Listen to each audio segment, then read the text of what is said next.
Welcome to Wealth Coffee Chats, folks, for your daily live updates. Get the most out of today's episode by participating in the chat. Make sure you ask some questions, be part of the conversation, have a bit of fun, grab a coffee or a tea, take some notes, and get ready to start your day, folks. Quick few housekeeping rules, though. No spamming, no advertising or self-promotion in the chat. That's not on.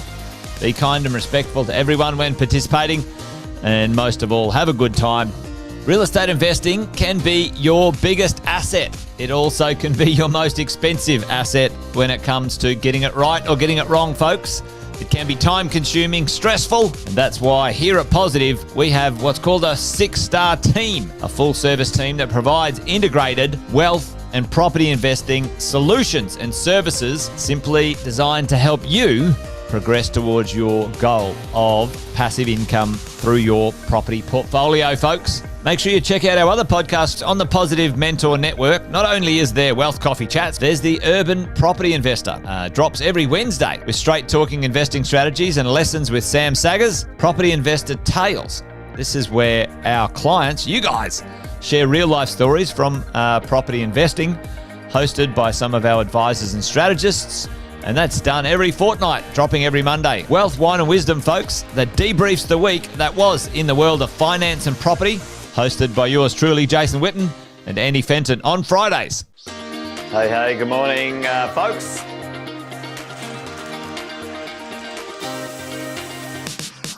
Good morning, everybody. Welcome to another Wealth Coffee Chat. Hope you're well, folks, wherever you are. There it is, team. Morning. Morning, wherever you're tuning in from today. Early bird gets the worm, they say. Here at Positive, we offer a 6-star team. It's a team that help you at every stage of your wealth creation journey.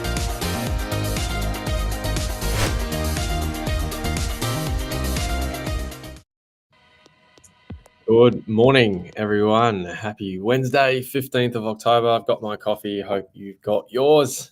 We'll get stuck into it today. But as we go along, if you are first time tuning in Wealth Coffee Chats, welcome along. If you haven't met me before, my name is Cash Shosted, here to represent the Property Management Group. That's who I am, 14 years in the industry.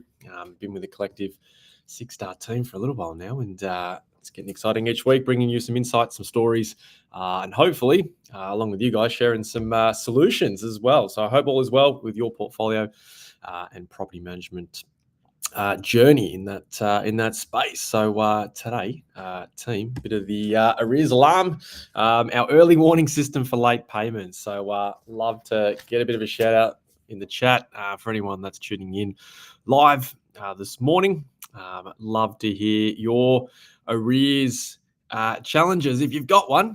Hopefully you don't, though. Hopefully there is no chatter in the in the box there in relation to any arrears, because that means all's going well and you've got the right systems and strategies in place. However, as you guys know, you look around the country and you look around all the investors in various locations, all the different property management theories and concepts and ways of doing things out there. And one thing strikes me is that 14 years later, we need to have an arrears alarm on at all times. I've certainly had experiences where, you go through an application process, everything looks well and good, but life gets in the way sometimes, job situations change, relationships, etc. And all of a sudden there's a financial strain on the renter. And that certainly means there's a domino effect, unfortunately, for the property manager in the work they need to do. And of course, you as the investor, we've got things to do, things to pay for, of course. So we certainly need to make sure we're on top of it. So today's warning shot is the arrears alarm. Morning to you, Josh. Welcome along. Great to have you on board. And we're going to get into it. So, team, as always, questions in the chat. Banter is allowed. The more you interact, the more energy it gives me, and we'll get along with today's conversation. So, as I said, the arrears alarm, what we're going to talk about today, what is arrears and why does it happen? And I was thinking about this, why does it continue to occur? Because like I say, team, this is something that trends occur and can come up in time. And so whilst you can't control it for the most part, one of the important things to do is to have some strategies in place. So why does it happen? Well, number one, behavior in humans. There are a lot of humans, not just in Australia, but around the world, that have a tendency and a bit of a trend to pay things late. Could be your phone bill, could be electricity bill, your gas bill, but certainly rent can be a knock-on effect. And if you think about it, this is why when we are vetting tenant applications, we are looking for a 30% income to rent ratio as a safety net to understand one's affordability level in the property.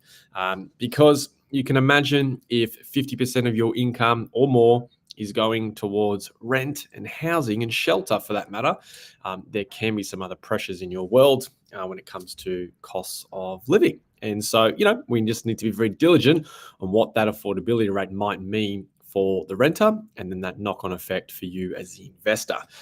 Because probably the number one thing most people miss is that affordability level. So behaviours of humans not always wanting to pay on time. Right, wanting their money in their pocket for whatever reason, could be forced or unforced. But certainly another reason why arrears occurs could be how your property manager's system is set up. It could be in terms of how that payment model is structured. Is it BPay? Is it direct debit? Is it a bank transfer? And therefore takes a little bit longer.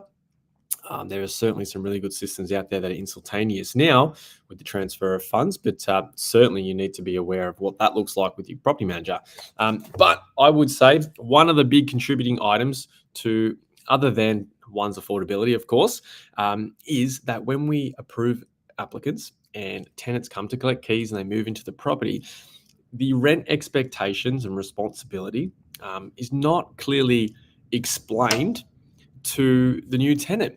And so how can we expect someone to pay in a certain frequency if they don't quite understand what's actually expected of them? Now, it would be quite obvious to feel and think that if I move in today, the 15th of October, that rent is due today, of course.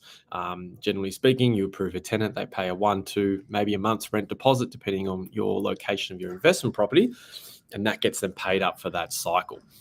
And so, what most people don't understand, property managers included for that matter, is that if I have a lease starting today on the 15th of October and my weekly rent is $700 a week and I am going to pay on a weekly cycle because that's what my lease has me obligated to do, that $700 a week takes me from today, the 15th of October, through to midnight Tuesday, the 21st of October.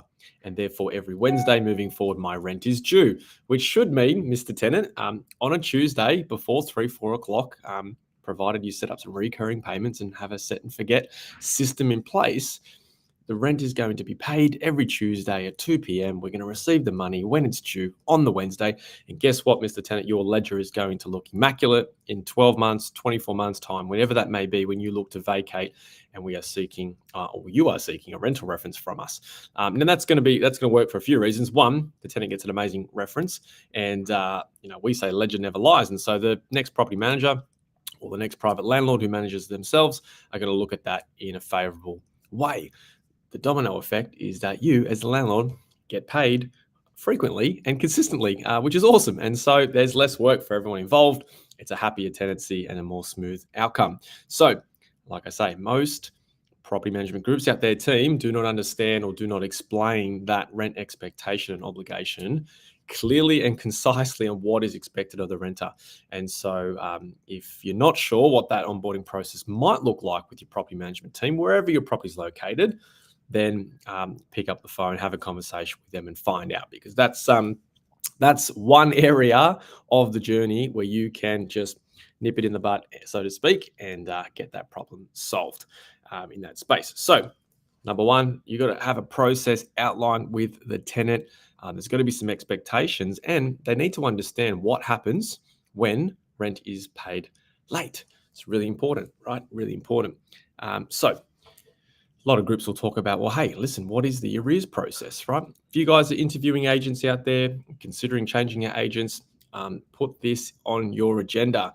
Mr. Property Manager, Miss Property Manager, talk to me about your rent arrears process. If and when my tenant, falls into arrears, what do you do? Now, as a property management group, there are some auto reminders we can set up, from a tech point of view, software point of view, that can obviously help support the property managers in their role. But at the same time, we've got to pick up the phone. We've got to communicate with the renter and find out what's going on. And I'm talking daily. I'm not talking, let's call them today and let's not call them for another week. That's not proactive. And I think as a landlord, that wouldn't be your expectation, right? In that space. So one of the things to identify with the property manager of choice team is, how do they deal with conflict? How do they deal with calling a renter and having that discussion in regards to rent being late? Because most part, tenants don't necessarily intend to pay rent late on purpose or with the intent to annoy you, or with the intent to have your mortgages delayed, etc. Life situations get in the way, and usually rent and housing is usually a knock-on effect on what must go first or what can get paid, 3 days later, 7 days later. And so we've got to communicate with the renter. We've got to actually understand why this behavior, why this trend has popped up, and then we can work with them on actually resolving the problem. And so if the property manager is unable or is uncomfortable to deal with conflict, to deal with that level of conversation, then you're going to find that you might have some more challenges with your property manager group and not just the renter. So now you've got twice the problem, and you've got to try and jump in and solve it all together, because guess what? On the 16th of every month, you've got to pay your loan, right? So understand the process that's outlined.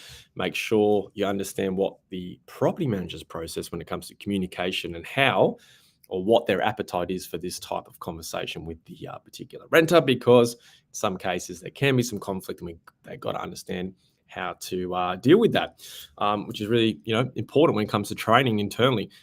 Number 3, the point I want to make today. Now, regardless of where your property is, could be Queensland, could be Victoria, could be South Australia, each state and territory has legislation in place to say if the tenant doesn't pay rent at a certain time frame, you can issue a breach notice or a notice to leave, right?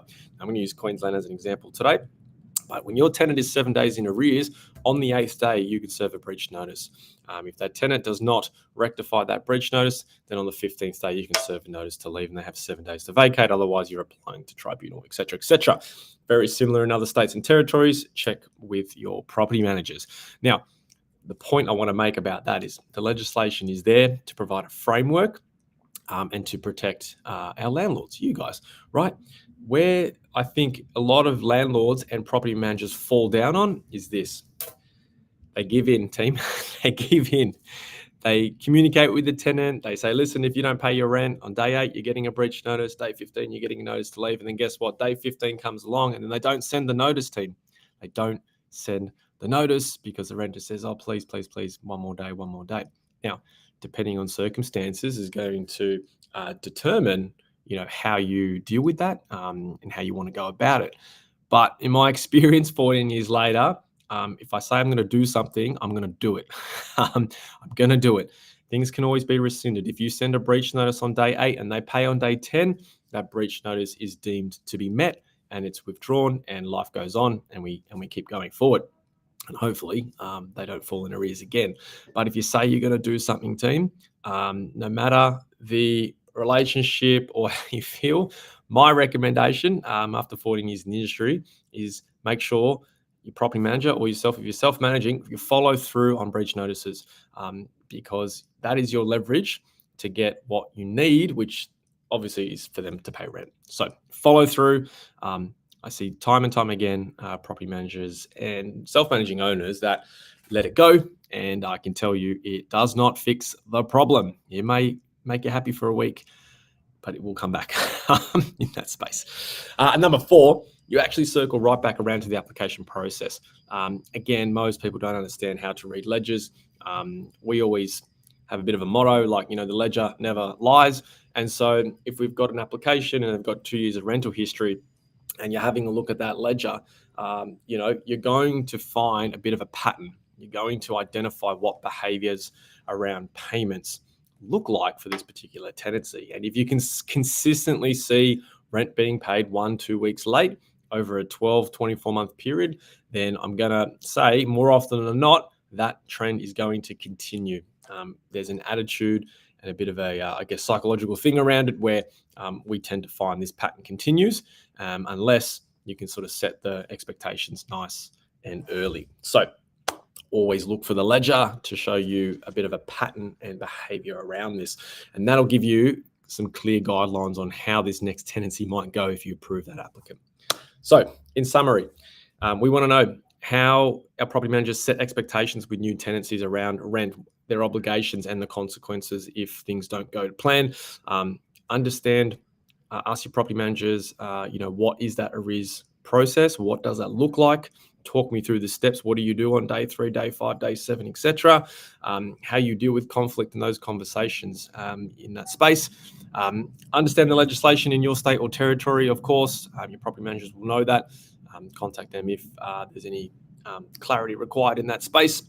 Or you can go to the relevant bodies online. Of course, use ChatGPT and Google, Gemini. They'll tell you. And of course, focus on that application process. Pause for a moment. Really look at that ledger and understand what that pattern or behavior might look like.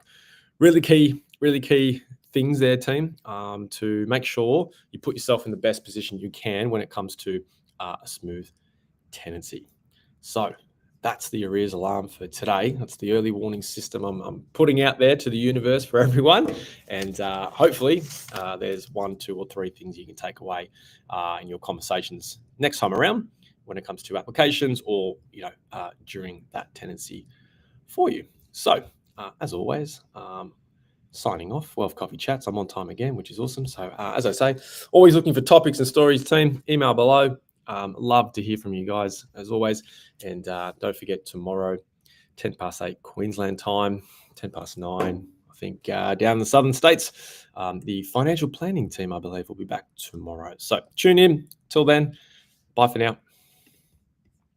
Thanks for watching another episode of Wealth Coffee Chat, folks. Make sure you like, subscribe, and turn on your notifications so you never miss a thing when we go live. Improve your portfolio and investing game, folks, with Wealth Coffee Chats live every morning at 8:10 each weekday. Make sure you join us. Previous episodes are also available wherever you get your podcasts, folks, as well as our other podcasts from the 6-Star team here at positivementor.com.au.